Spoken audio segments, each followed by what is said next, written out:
खुशी आहा.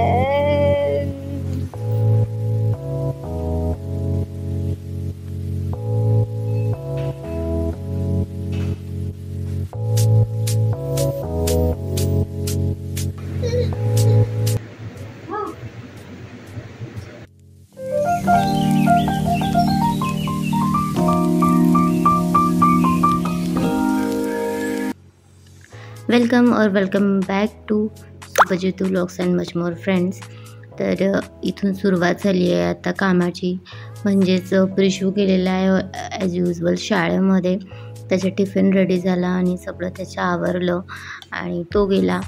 त्याच्यानंतर मग मी घरचं सगळं आवरलं आणि निनूला झोपवलं. त्यानंतर मी हे सगळे जे काल धुवून झालेले कपडे होते ते मी आता सगळं अरेंज करत आहे, फोल्ड करून ठेवत आहे. कारण जेव्हा वेळ मिळाले तेव्हा फोल्ड करून ठेवलेले बरं असते कसेच्या कसे ठेवण्यापेक्षा. कारण काल वेळ नव्हता त्याच्यामुळे काल हे सगळं काम होऊ शकलं नाही आणि मी ते ठेवून दिलं तसंच्या तसं. सो मी आत्ता हे सगळे व्यवस्थित अरेंज करून ठेवून देत आहे. आणि इथे नीनू झोपलेली आहे. तर या झोपाळ्यामध्ये आहे ना मुलं छान झोपतात आणि खूप जुन्या पद्धतीचं झोपाळा आहे जे गावात आणि प्रत्येक ठिकाणी आत्ताही चालते. सो मी प्रिशूच्या वेळेलासुद्धा हा झोपाळा यूज केला होता. त्याला होता जो आपला पाळणा असतो तोसुद्धा, पण तो तुटला. आणि आता हा मी म्हटलं नुसतं 1-2 महिने 5-6 महिने मुलं झोपतात त्या झोपाळ्यात, नंतर त्यांना होत नाही. सो त्यासाठी हे घ्यायचं नाही आणि आता हे फक्त बांधून घ्यायचं.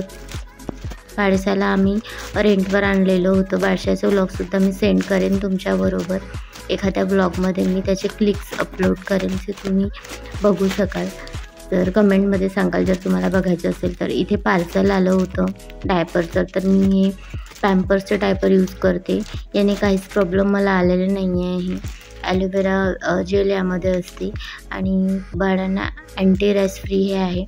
सो खूप छान असते. आणि मी एक साईज जास्तच घेते. जसं आता नीनू 7 kgची झाली तर मी 7 to 12 kgचं घेत असते. 7 kgचं व्हायच्या आधीच मी हे चालू केलं होतं. आता ती 7.5 kgची होत आली आहे. सो मी आता त्याच्यावरचं मोठंवालं घेणार आहे. कारण आहे ना थोडंसं जास्त एक स्टेप जास्त घेतलं तर ते फ्री राहतं आणि बाळांना काही त्याच्यावर इजा होत नाही. जास्त तिथं रॅशेस येणार नाही कारण ते टाईट राहत नाही, फ्री राहतं. सो आता माझे कपडे धुवून झालेले होते. सो मी आता हे वाळवून घेते व्यवस्थित. आणि नीनूचे कपडे मी वेगळं धुत असते लॉन्ड्रीमध्ये. त्याची सायकल वेगळी लावत असते कमी वेळेची आणि फक्त तिचेच कपडे मी त्या सायकलमध्ये धुत असते. कारण तिथे आपल्याला डेटॉल ॲड करावा लागतो जर्म्स वगैरे इन्फेक्शन व्हायला नको म्हणून. आणि त्यासाठी मी तिची सेपरेट सायकल लावत असते. सो या पद्धतीने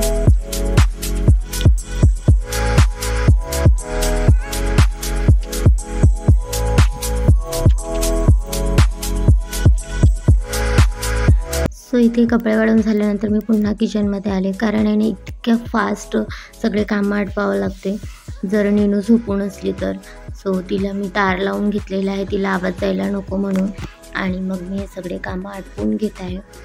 सो सकाळी भाजी तर झालेलीच आहे कारण भाजीपोळी प्रिसूला कंपल्सरी आहे. त्याला वेडनेसडेला काहीही देऊ शकतो आपण. सो त्या पद्धतीने मग मी सगळ्या गोष्टी करून घेते. कणिक भिजवणे तर रेडी आहे. त्याला भाजी बनवून दिली होती ते सुद्धा रेडी आहे. तर मी ते कुकर लावून घेते आहे वरण भाताचा. सो आज मूग आणि तुरीची डाळ या दोन्हीची मिक्सिंग डाळ बनवणार आहे. नीनूला छान असते तर मी अल्टरनेट चेंज करू बनवत असते. आणि ते बघू शकाल मी आता आहे ना थोडेसे आहे ना रात्री मी आलू भजे केले होते. सो त्याचं सारण थोडासा राहिला होता. तर मी ते कांदे वगैरे मिरच्या आणि थोडंसं कोथिंबीर वगैरे ॲड करून आहे ना मी मस्त स्वतःसाठी थोडेसे भजे मी इथं काढून घेते आहे. आणि तुम्ही बघू शकाल हे कांदे भजे बेसिकली म्हणता येईल तुम्हाला. ॲक्च्युली कांदे भज्यानंतर आपण लिक्विडी करत नाही. सो पण हे लिक्विडी होतं. सो त्यामध्ये मी हे सगळं टाकून दिलं कांदे वगैरे आणि स्वतःसाठी काढून घेते आहे भजे गरम गरम खाण्यासाठी. सो या पद्धतीने आणि ते माझा नाश्ता होऊन जाईल. सो या पद्धतीने मी ही भजे काढून घेतलेले आहे आणि या तुम्ही सुद्धा एन्जॉय करायला, मी सुद्धा एन्जॉय करते आहे भजे. सो मला आहे ना भजे एकतर हिरव्या चटणी बरोबरच खायला आवडतात, मला सॉस वगैरे बरोबर खायला आवडत नाही. सो मी असंच खाते आहे, कारण मी हिरव्या मिरच्या घातलेल्या आहे आणि हिरव्या मिरच्या मला असल्या की वाटत नाही की काही सॉसेस वगैरे चटणी वगैरे असायला पाहिजे. सो या पद्धतीने माझा नाश्ता झाला आहे आणि पुन्हा back to the kitchen. So इथं बघू शकाल पुन्हा मी आता इथे पोळ्या करायला घेते आहे. सो पटापट आपण पोळ्या करून घेऊयात. तर प्रत्येकच पोळी फुगेल असं नाही आहे, आपण कसं शेकतो त्यावर सगळं डिपेंड असते. सो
मी एक हँडलूमची साडी घेतली, जी मला खूप दिवसापासून घेण्याची इच्छा होती, तर ती मला मिळाली. सो चांगल्या रिजनेबल रेटमध्ये मला ही हँडलूमची साडी मिळाली. सो मी ही घेऊन घेतली आणि खूप छान दिसतात. एखादी पाहिजे आपल्याला असो एक ओरिजिनल हँडलूमची. सो ही पिंक कलरची आहे हँडलूमची साडी आणि तो जो ब्लाऊज तुम्हाला दिसला असेल आता त्याच्यामध्येच आहे. सो ब्लाऊज मला शिवायचा नाही आहे, मी एक ऑनलाईनच ब्लाऊज बोलवून घेण्याचा विचार करत आहे, जो त्याला मिक्स मॅच होईल आणि छान दिसेल. सो त्यासाठी मी कलर बघण्यासाठी मी ही काढून बघत होती साडी आणि तुम्हालासुद्धा दाखवते बा म्हटलं. सो पण ही नीनू मला कोणतंच काही करू देण्याची तिची इच्छा नसते, फक्त माझ्याबरोबर खेळत राहा असं तिचं म्हणणं असते. सो मी खेळतच असते तिच्याबरोबर.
सो काही साड्या ड्राय क्लिनिंगवरून आलेल्या होत्या आणि काही देण्याच्या होत्या. सो मी हे सगळं अरेंज करून ठेवते म्हटलं. सो ह्या 2 साड्या जे तुम्हाला दिसत असतील व्यवस्थित पॅक्ड करून आहेत, जेणेकरून एक दुसऱ्याचे डिझाईन्स वगैरे डॅमेज होणार नाही. सो ड्राय क्लिनिंगवाल्याने व्यवस्थित असं पॅक करून दिलं. सो त्या पद्धतीनेच मी असंच ठेवून देत आहे. सो इथे सगळे काठापदराच्या साड्या आहे, तुम्हाला दिसत असतील 2-3 साड्या आहेत तिथे काठापदराच्या आणि ह्यासुद्धा व्यवस्थित ड्राय क्लीन होऊन आल्यात. सो मी यांना अरेंज करून ठेवत आहे आणि जे मला ड्राय क्लिनिंगसाठी द्यायचे आहे त्यासुद्धा मी काढून ठेवत आहे व्यवस्थित. सो मी हे बघत आहे सगळे एका ठिकाणी अरेंज करून ठेवण्यासाठी. काठापदराच्या आणि डिझायनर साड्या असतात त्या सगळ्या व्यवस्थित वेगळ्या ठेवण्यासाठी. आणि हे जे ब्लाउजेस असतात ना त्याचे ते मी वेगळे ठेवते व्यवस्थित एखाद्या पिशवीमध्ये किंवा एखाद्या पन्नीमध्ये, जे आपल्याला आपण मार्केटमधून साड्या घेऊन येतो विकत ना, तर ते पन्नी मिळते त्या पन्नीमध्ये मी व्यवस्थित ठेवते. म्हणजे एक दुसऱ्याला काहीच लागत नाही आणि त्यांची फिनिशिंग वगैरे शायनिंग सगळी व्यवस्थित राहते. कारण शॉपमध्ये आपण बघतो तर तिथे ते व्यवस्थित आपल्याला दाखवल्यानंतर व्यवस्थित तसेच्या तसेच पन्नी पॅक अरेंज करून ठेवतात. सो त्यामुळे आहे ना ते त्यांची शायनिंग वगैरे फिनिशिंग वगैरे जात नाही. सो या पद्धतीने. आणि मी हे ऑर्गनायझरसुद्धा घेतले आहे त्यासाठीच. आणि हिचं बघा मध्येच चालू असते तू काहीही करू नको असं. सो मी तिला मध्ये खेळवत असते थोडंसं आणि मग मी आपले कामं करत असते. सो या पद्धतीने. आता तिला मी ते खेळायला देऊन दिलेलं आहे. तिची बॉटल स्वच्छच आहे, जे तिला तोंडात चिविंग करायला खूप आवडते. सो त्यासाठी मी तिला देऊन दिला, जेणेकरून मला ती थोडंसं 5-10 मिनटं फ्री देईल. सो या पद्धतीने मी सगळ्या साड्या अरेंज करून ठेवून देते आणि मग बोलते.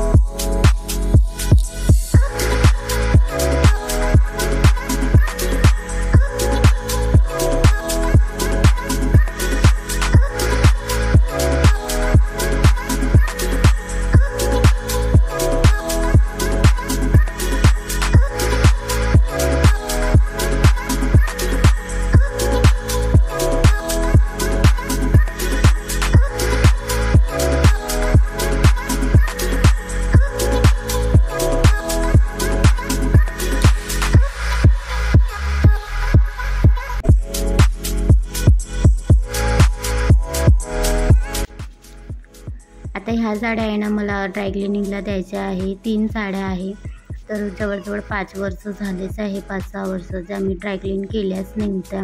कारण जास्त घालण्यात येत नाही माझ्या साड्या. जवळजवळ 2-3 वेळाच मी घातल्या असेल ह्या तिन्ही साड्या, 2-3 वेळाच. सो आता म्हटलं एकदाच ड्राय क्लीन करून ठेवून द्यायचं, म्हणजे जर कधी घालायची वेळ आली तर घालता यायला पाहिजे काढून. सो त्यासाठी मग काय होते ना, ह्या धुतलेल्या नाही आहे म्हणून मग आपण त्या घालत नाही आणि मग दुसऱ्या घालतो. सो मग त्या घालण्यात येणार नाही.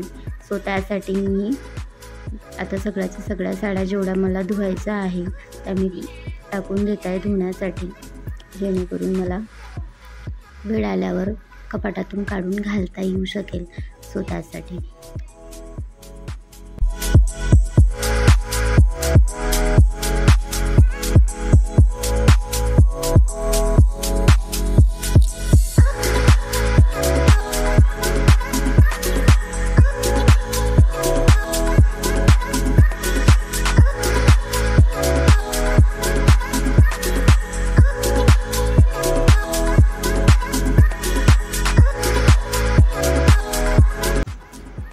चला तर प्रिसू शाळेतून आला आणि त्याचं जेवण वगैरे झालं आणि आता त्याचं पार्सल आलं, तर तो पार्सल घ्यायला चालला आहे. ॲक्च्युली त्यानेच हे पैसे गोळा केले होते त्याच्या पिग्गी बँकसाठी, जे खाऊला वगैरे त्याला मिळतात. माझी मम्मी आली किंवा मी आले तर जे खाऊला पैसे देतात ना, तर तो घेत नव्हता. पण त्याला हे पिग्गी बँक त्यांनी स्वतः पैसे गोळा करून घेण्याचा त्याचाच होता. कारण आम्ही म्हटलं स्वतः पैसे जमवू आणि मग तू घे. तर मामा वगैरे देतो किंवा आजी वगैरे देतो त्यासाठी. चला तर पटकन पार्सल ओपन करूया, कारण तो खूप एक्सायटेड आहे प्रिशू आपल्या पार्सलसाठी. आणि रोज विचारत होता तो पार्सल कधी येणार आहे.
तर हा पेजी बँक आहे ना, खूप छान आहे, मेटलचा आहे आणि छान आहे, म्हणजे तुटायची भीती नाही आणि काही नाही, इझिली काढता येतं आणि ठेवता पैसेसुद्धा घालता येतात. आणि पोरांना समजलं पाहिजे ना मुलांना की आपण आपले पैसे कसे सेव्ह करायचे.